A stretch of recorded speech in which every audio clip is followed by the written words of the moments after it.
naga.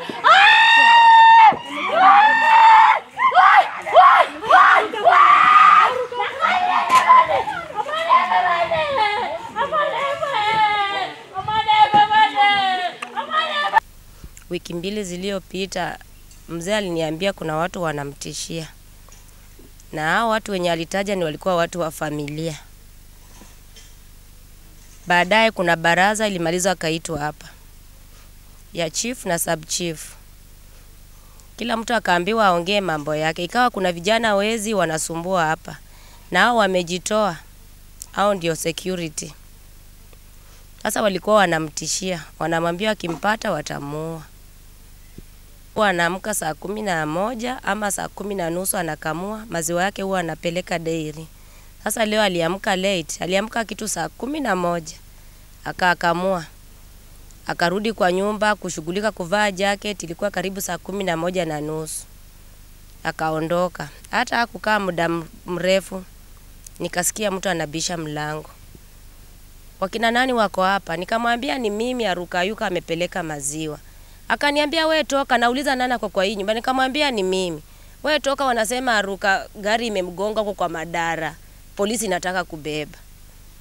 Wakati nilitoka mbio, hata viatu sijui viatu ziko wapi, mtoto ananifuata mbio, nikaona ni baba mwingine jirani yetu anatoka huko chini. Akasema na yeye amepata tu simu. Wakati tulichukua pikipiki tukakimbia kumfikia, tukapata kumba ikuwa gari. Mkono imekatwa, kichwa yote imebondwa, ni kama walikuwa wanamkata na mashoka. Roho yake ilikuwa imekataa, hakuwa anataka apeleke hiyo maziwa, ilikuwa mtoto ampelekee. Mtoto naye akamwambia yeye anafanya full paper, ako form 3. Akipeleka maziwa yala arudi, akamwambia ba nitachelewa.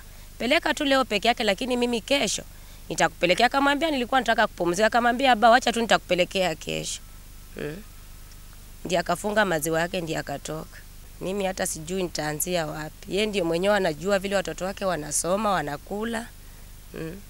Ni mtu mwenye anapenda usalama. Sasa ni kama kuongea ndio imemletea shida, mimi siwezi jua. Kwa sababu ukikosoa mtu anakuona wewe ni adui yako. Sasa kwa familia ameacha pengo kubwa. Yeye bado ako na watoto wadogo anasomesha. Boma yake pia hajakuwa na msingi. Sasa sijui mimi nitaanzia wapi. Usalama katika hii area, usalama uko chini na watu wanaendelea kuuawa kwa wingi. Sijui ni hatua gani serikali inaweza tumia ili kupunguza mauaji ya watu. Ndio huwa inatuguide. Na bila serikali kufanya hivyo ni kama sasa sisi tuko katika hali ya hatari. Wakati mwenzetu anakuja kuiliwa, alafu sisi tunanyamazia, hata serikali ikachukua hatua. Hii ni kumaanisha sasa tunatawaliwa na watu waadifu, ambapo si mzuri. Upande webu yangu hapa watu wameuliwa wengi sana. Nasikia hata nikikue kama anje yangu watoto wa pikipiki wanauliwa bila hatia. Aruka ameuliwa bila hatia. Nimeangalia kwa mtandao, nimeona wakuchukua basikili, wakuchukua maziwa, wakuchukua simu. Na hao watu wenye walikuwa tu na maneno na huyo mtoto wangu Aruka. Tuko na huzuni sana. Na kwa wakati huu tunaomba serikali. Tumeona vifo za wabunge. Haichukuangi siku 3 kaliprizo wameshikwa. So nasi pia tunaomba vyombo za usalama tupate siku 3 tuwakuwa tuletea wakina nani wamefanya hayo maafa.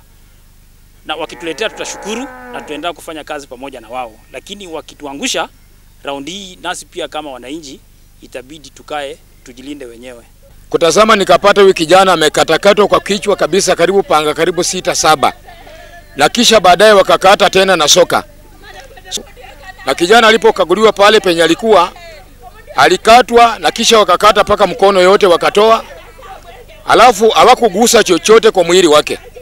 Simu alikuwa nayo, polisi walipokagua walipata simu yake. Tukapata ile tochi alikuwa nayo. Hakika mbele ya Mwenyezi Mungu hakuna kitu chochote walichukua kutoka kwa marehemu.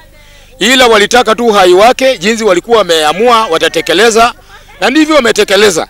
Ushauri wangu ni kwamba watu wa eneo hili la Embali haswa kwa jumla, maovu ambayo yanayotendeka eneo hili, wale wenye kutekeleza ni watoto wetu na mnawajua vizuri.